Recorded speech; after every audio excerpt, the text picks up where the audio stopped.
Shalom saudara-saudaraku yang terkasih di dalam nama Tuhan Yesus.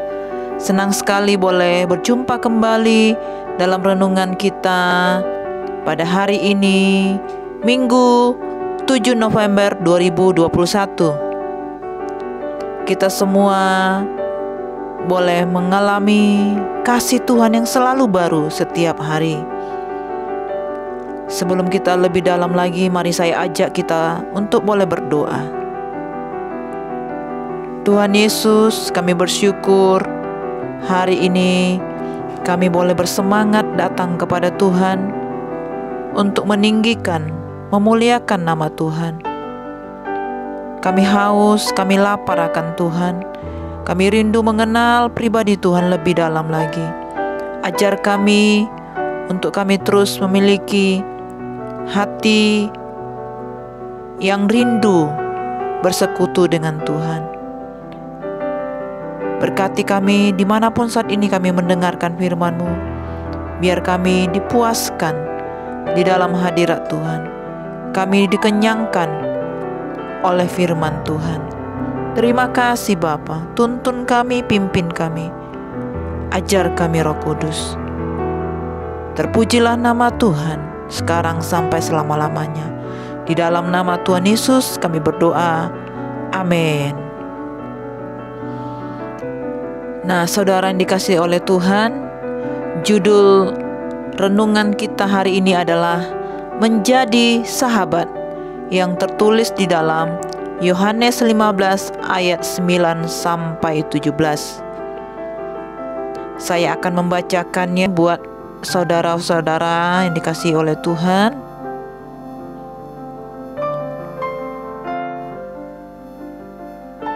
Perintah supaya saling mengasihi. Seperti Bapa telah mengasihi aku, demikianlah juga aku telah mengasihi kamu. Tinggallah di dalam kasihku itu.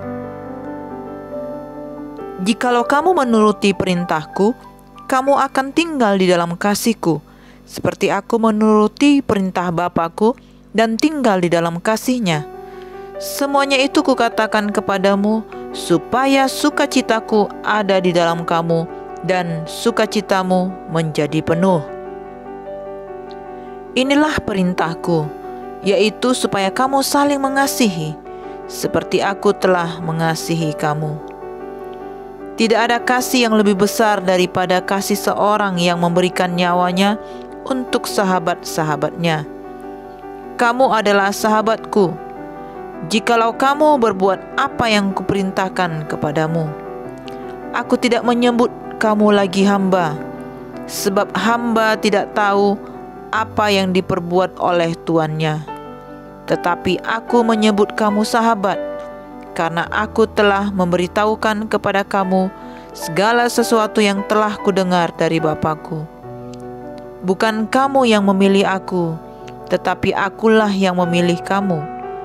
Dan aku telah menetapkan kamu supaya kamu pergi dan menghasilkan buah, dan buahmu itu tetap, supaya apa yang kamu minta kepada Bapa dalam namaku diberikannya kepadamu.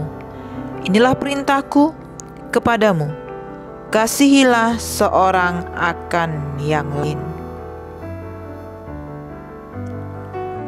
Abraham disebut juga sebagai sahabat atau kekasih Allah, yang tertulis di dalam 2 Tawarik 20 ayat 7, Yesaya 41 ayat 8, dan Yakobus 2 ayat 23. Mereka dan juga kita memperoleh kesempatan untuk ikut Abraham dalam status sahabat Tuhan Yesus, jikalau mereka taat. Seorang sahabat Kristus adalah seseorang yang taat. Orang itu tinggal di dalam dia, dan firman-Nya tinggal di dalam orang itu. Dalam ayat ini, Tuhan memakai sebuah istilah yang baru, sahabatku. Dalam ayat ini, Tuhan memakai sebuah istilah yang baru, sahabatku, untuk menceritakan suatu status yang telah merupakan tema pokok bagian ini. Menjadi sahabat bagi manusia adalah pernyataan Yesus sendiri. Yesus menegaskan kepada murid-muridnya bahwa mereka bukan lagi hamba, tetapi dianggap dan diangkatnya menjadi sahabat. Antara hamba dan sahabat terdapat perbedaan relasi yang cukup signifikan. Dalam persahabatan ada relasi yang sejajar. Jalinan persahabatan terjadi karena cinta kasih. Cinta kasih ini membuat seorang sahabat bersedia berkorban, bahkan dengan memberikan nyawanya. Tawaran persahabatan dari Yesus memiliki konsekuensi nilai. Yang pertama, persahabatan ini menghilangkan kerahasiaan seperti yang ada dalam relasi hamba dan tuan. Selain pengorbanan, ada juga rahasia-rahasia yang disingkapkan kepada para murid. Yang kedua, bagi kita, persahabatan berarti melakukan apa yang diperintahkan Yesus. Dan perintah yang berulang kali Yesus katakan adalah agar mereka saling mengasihi. Jalinan persahabatan hanya terjadi karena Yesus sendiri yang berinisiatif memilih kita. Ukuran terpilih menjadi sahabat ditentukan oleh Yesus sendiri. Tujuan persahabatan adalah untuk memperlengkapi sehingga sahabat Tuhan dapat berbuah sebagaimana yang Bapa inginkan. Persahabatan Yesus telah ditunjukkan melalui pengorbanannya di kayu salib. Tuhan Yesus tidak hanya mengatakan bahwa sahabat menyerahkan nyawanya, tetapi ia sendiri menyerahkan nyawanya bagi kita, para sahabatnya. Jika nyawa saja sudah diberikan, mengapa kita khawatir? Jalinan persahabatan Yesus membuat kita merasa aman, karena Tuhan Yesus akan selalu melindungi dan tidak pernah meninggalkan kita. Hal ini menggambarkan seperti tembok berapi yang mengelilingi kita. Dan maukah kita menyambut tawaran persahabatan dengan Yesus? Saudara-saudara yang dikasihi oleh Tuhan Yesus, dalam situasi yang berat, yang sulit yang kita hadapi hari-hari ini, marilah kita bersyukur sebagai orang percaya, karena Tuhan yang kita sembah dan percayai ada dan tidak akan meninggalkan kita. Ia adalah Allah yang setia, yang selalu bersama-sama dengan kita, baik di masa-masa sulit dan juga di masa-masa senang. Hanya Tuhan yang bisa kita andalkan, yang dapat menolong kita saat ini. Kekayaan, kepandaian, posisi, atau jabatan tinggi yang kita miliki ternyata tidak mampu menolong. Hanya di dalam Tuhan Yesus ada pengharapan dan jawaban. Melalui perikop ayat 14 dari pasal ini menyatakan bahwa kita adalah sahabat Kristus. Hal ini menyatakan sungguh luar biasa. Kita disebut dan dijadikan sahabat oleh Tuhan kita. Itu berarti bahwa Tuhan mau menyamakan dirinya kepada kita. Kita begitu berharga sehingga Tuhan mau selalu berada dekat dengan kita. Sebagai sahabat, Tuhan juga tentu tahu keberadaan kita. Kita yang saat ini mungkin merasa kesepian, yang saat ini merasa telah kehilangan produktivitas dan juga semangat juang. Kita yang mengalami ketegangan dalam relasi, yang sedang dalam pergumulan melawan ketakutan.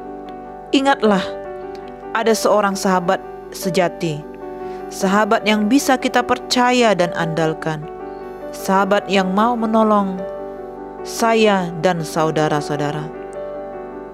Dialah Yesus Kristus. Sebagai seorang sahabat, Tuhan Yesus telah menunjukkan kasih-Nya yang begitu besar kepada kita.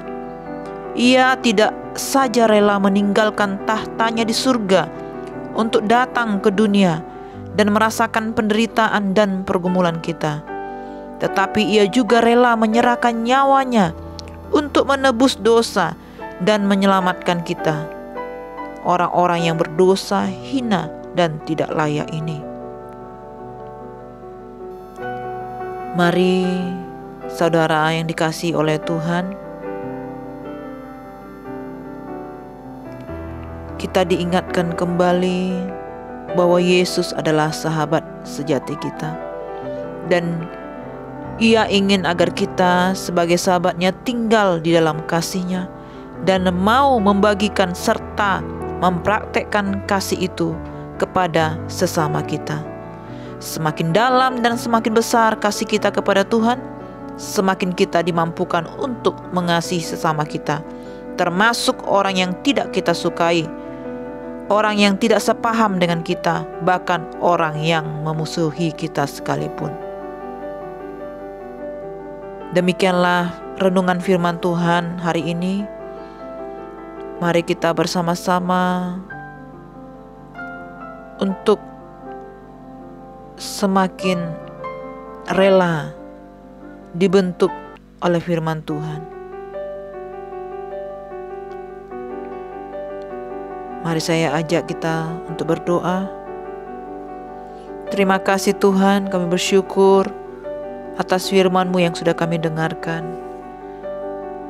Kami percaya bahwa Yesus adalah sahabat sejati kami yang senantiasa menyertai, menemani kami sampai kedatangan Tuhan kedua kalinya. Kami bersyukur kami terus mengalami pembaharuan dalam paradigma kami. Kami rindu setiap kami dimanapun kami berada, Tuhanlah yang memimpin, menuntun, membimbing kami, sehingga kami berjalan sesuai dengan kehendak Tuhan.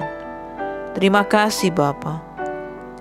Berkati seluruh aktivitas kami sepanjang hari ini. Apapun yang kami kerjakan, kami lakukan, biarlah semua seturut dengan kehendak Tuhan. Hanya di dalam nama Tuhan Yesus kami berdoa. Haleluya. Amin. Selamat hari Minggu.